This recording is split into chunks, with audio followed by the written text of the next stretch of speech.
everyone, welcome back to our women's edition of Soccer Showdown. I'm Joe Archino, joined as always by Kate Adriani. Team USA has got some upcoming matches coming up against Canada, so before we actually get into those matchups, we wanted to break down some of the storylines as we prepare to reach those. Basically right now, Tobin Heath, it was just announced the other day that she is not cleared to play. And I think for many people like us who are enthusiasts, we've really enjoyed watching her growth, watching her development, the way that she really has become a very important piece of this team. So first, Kate, I'll ask you, what have you seen from her play as of late, and any concerns about her not being ready to go against Canada? Good question, Joe. My main concern for her not being ready to go for Canada is that she's a huge loss when they are trying to pass the ball and move it to the goal. She's one of the best scorers, I think, on the team besides Carly Lloyd.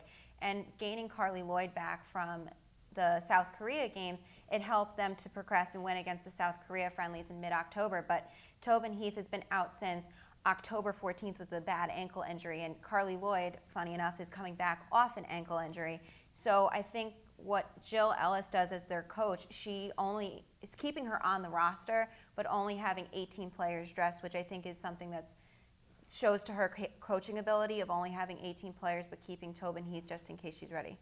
One of the things that Team USA does so well on the women's side is, of course, developing players. We've seen players like Mallory Pugh. It just seems like they just are constantly able to bring in these players, develop them, and to make them into tomorrow's stars. And I think certainly one of the next players we're all going to be looking at is Sofia Huerta. Now, she is changing her national team association, so she's seen some action with Mexico, and there's just some great interviews you can find with her online where she talks about what it means for her now to be able to play for Team USA.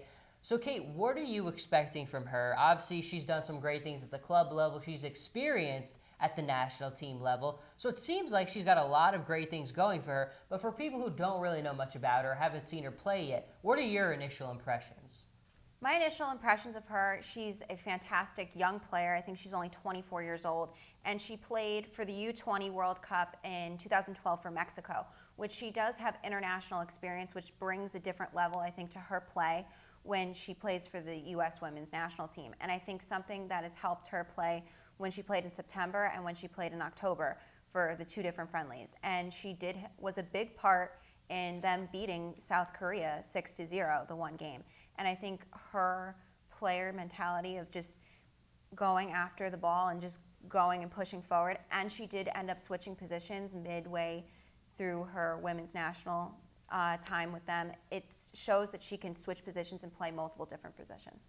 Now, of course, these are just friendlies, and at the end of the day, the name suggests, it's a friendly competition, but that doesn't mean you can't learn a lot from these matches. Team USA and Team Canada will have played 58 times between the two of them, and certainly they're always memorable, from a geographic standpoint. It's our neighbor, it's always fun.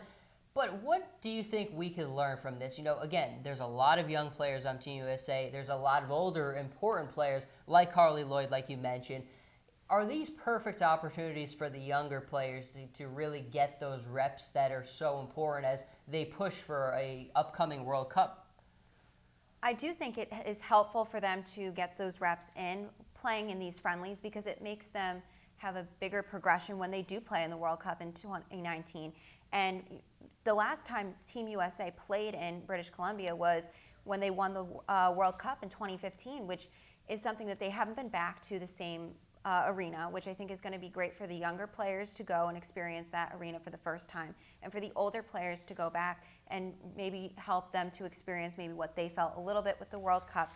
But I think having the mixture that they have on the team with the young players and the older players, it helps the younger players' skill set progress faster than I think the men's national team because they don't have a good mixture of that from my point of view.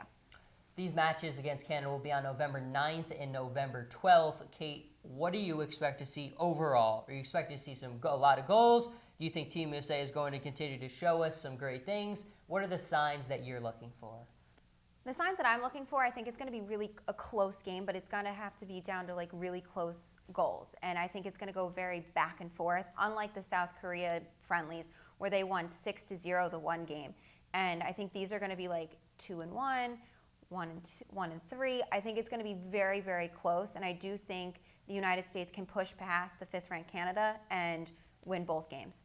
You're just going to have to tune in and find out how Team USA does, but it should certainly be very fun to watch. That is all we have for you on this episode of Soccer Showdown. Joe Archino here with Kate Adriani. We will see everybody in the next episode. Thank you for tuning in.